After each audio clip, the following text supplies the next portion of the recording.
The presentation's about getting switched on. I'm just saying there's a lot of people switched off. If you're going out for listing presentation, you walk into that home, you should brighten that place when you walk in. Is that true? Some people brighten it when they leave. I want you to think of something right now that you want to get yourself to do more of, a key goal that you want to achieve, something you are committed to achieving, something you're committed to start doing. A streak starts with one. When you add one new discipline, one new streak in your life, it impacts everything else. Key thing you got to do is to make a decision, no matter what, I have what it takes to do this business and I'm going to be successful. Is that right? And it's still, though, I think fairly easy to be successful in America today. What do you think? Here's why. It's fairly easy to be successful because so many people are satisfied with being mediocre at what they do. With you guys, either you place the business or you don't place the business. There's no participation trophy. Hey, nice quote, good job, way to go, right?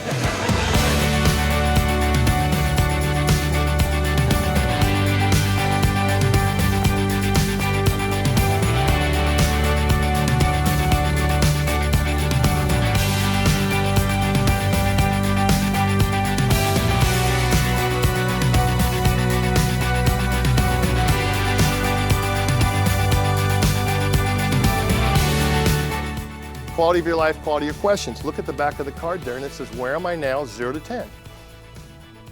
0's comatose, 10, you're at your best. There's not a great performer, athlete, actor who just jumps on stage, is that right? They have some kind of routine. Any Rolling Stones fans here? Any Rolling Stones fans? Mick is 72, out on tour, bringing it every single night. Got his A game every single night. I saw a story about the Stones. They were in Rio doing a program on the beach for 1 million people. How do you set up speakers for 1 million people so there's no feedback and no echo? But the key thing that is, okay, here's how Ronnie Wood likes his dressing room, okay? Here's how Keith likes his. That was very interesting, okay? And then Mick needed to have, they said, a 40-yard stretch in his dressing room. That was the key thing he had to have. Why did he have that? Because he is doing wind sprints before he takes that stage, everybody. He brings it every night. The belief I have here, it says this, bring the energy into the day with you. You want to be switched on more often, you want to add more value, you want to have more fun, bring the energy. If you have low energy, does that impact your business? Impacts your relationships, okay? Impacts the ability to be a thermostat. So that's what I'm going to talk about here. And here's the question. We're going to talk about what's your routine. You got to have a routine. You can't wing it. You can't wait for something to happen. Oh, then I'm going to feel better.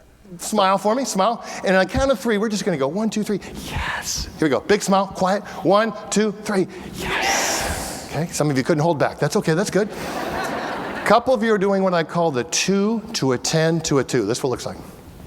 Yes.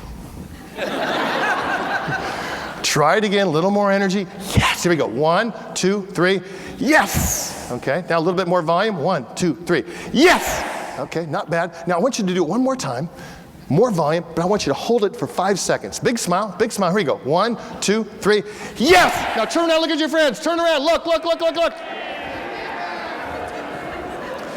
I know that's kind of silly, but that some of you feel better than you have in a month right there. That's good. Okay? But I'm just saying, here's the energy you need. I mean, at the end of the day, can your home life get off track first 5 seconds in the door? You got to take a second, look up and smile and say, why am I so blessed to have this family? What do I love about them? Yes. Don't walk in, oh, it's been a bad day. Give me a beer in a half an hour, get the hell out of my way. Not recommended, okay?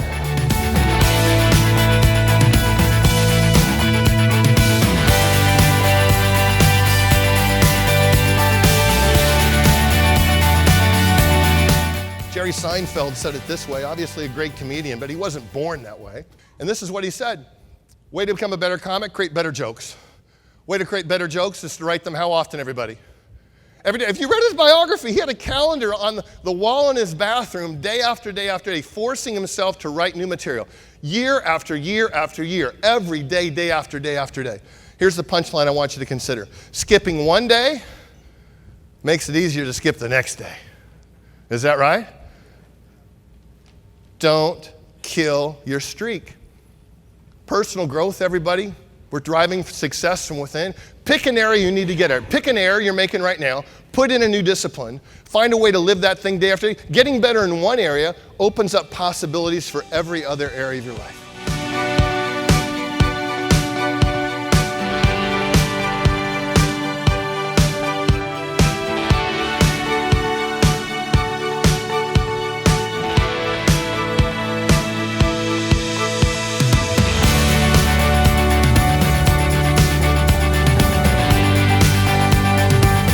Hey, this is Walt McGurr. I just got done with Chip. He just finished the afternoon with us. We did the board break. It was absolutely fantastic.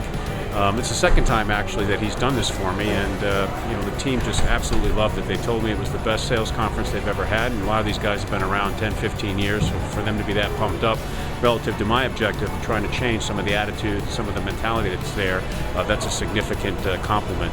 He's very prepared, does a good job, he's got great energy, he really challenges you, he makes you think, and he puts together a program that I think is really impactful. I'd recommend him to anybody. What do you believe about what we're talking about? What do you believe about the opportunity? What do you believe about how big the company can go?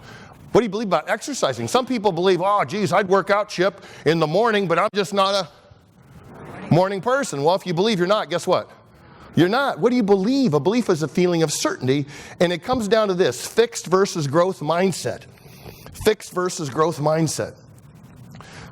There was a seminal story from Carol Dweck, and if there's a link to it on my website called The Secret to Raising Smart Kids. This is one of my favorite pictures of my kids about 9 years ago. Of those three today, which is the one that aggravates me the most? Anybody? Can you guess? The little guy on the side, because how many of you were the youngest like me or Lucas? How many of you were the youngest like me or Lucas? How many of you were the oldest or only child? I'd ask how many of you guys were in the middle, but nobody really cared that much about you anyway, so I'm going to skip it. But the secret to raising smart kids is they found out the self-esteem movement's gone too far. We praise them too much. Oh, look at that picture. You are so good at that. That's just fantastic. Look at that picture. Gosh, you're so good. But you, Johnny, you are special, Johnny. He's like, damn right. But Dennis, you are so gifted, right? And after a while, we tell them they're so smart and gifted, they what? Believe it. I've been blessed with superior intellect. And they think they're so smart, therefore they don't have to what? Work at it because I'm so smart. Those are the kids who don't put themselves in situations they might fail because they don't want to look bad. Opposite end of that spectrum is kids who weren't told they were brilliant or smart. Those are the kids overdiagnosed ADHD, ADD, learning disability, and the kid thinks they're less than. Is it possible? And it can be in their identity forever. So part of the key, the secret to raising smart kids, is to tell them stories of people who had less talent but overcame that. The best line of the article, it's worth reading, five pages, and the teacher's saying, you know what, you're making new connections every day. You think you're frustrated? That's okay. You're getting smarter every single day. And the kid said, you mean I don't have to be dumb anymore? It never dawned on him that his intelligence was growth. The people who move towards mastery know they are a work in progress. At a recent meeting we had in April with about 200 franchisees and general managers, we hired Chip Eichlberger. You know, I was a little skeptical. We had this theme about breaking barriers, and you're always looking for the right speaker, and you know, you want them to have great content, and you want them to be entertaining, and you want them to customize, and you want them to engage the audience. And a lot of times, you know, the audience is pretty demanding. And so I'm always a little skeptical when I hear about a guy like Chip who claims to do all those things. And I was actually pretty blown away. I've seen a lot of great speakers. I've seen a lot of speakers interact with the audience. So if you're looking for a speaker that will really engage the audience, get their attention, get them really thinking about the things that get in their way of their own personal development, of their business growth, of the strategies that they know are so important to their business, I think you can't go wrong by hiring Chip Eichlberger. I was in San Francisco early in this year speaking. I heard about this Millennium Tower. You heard about this Millennium Tower? It's like a $700 million building, 56 stories. Condos start at $1 million, go up to like $15 million. But they have a problem. Over the last 5 years, it's sunk 17 inches and tilting 14 inches. Literally in every room in that condominium, you're rolling balls across it. They made a decision and got it approved by the planning commission in San Francisco to put the foundation into 80 feet of sand instead of 200 feet into bedrock. They're estimating now $300-ish million to go underneath to get that thing anchored into bedrock. If it starts out at $300 million, what do you think the end cost is going to be? Here's my metaphor for you. For what's really important in your life, you got to have it in bedrock. It's got to be solid. And I need you to think. I know this isn't easy.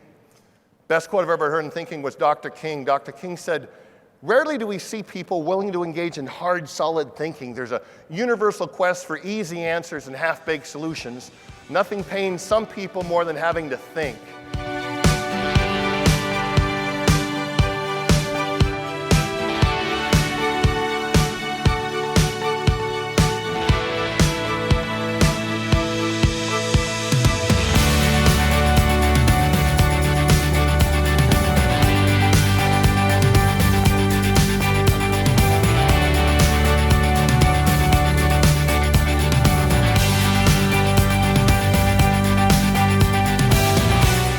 Hi, this is Chip Eichlberger. Thanks for taking the time to watch my demo. I know you're in the middle of trying to find, quote, the right speaker for your event.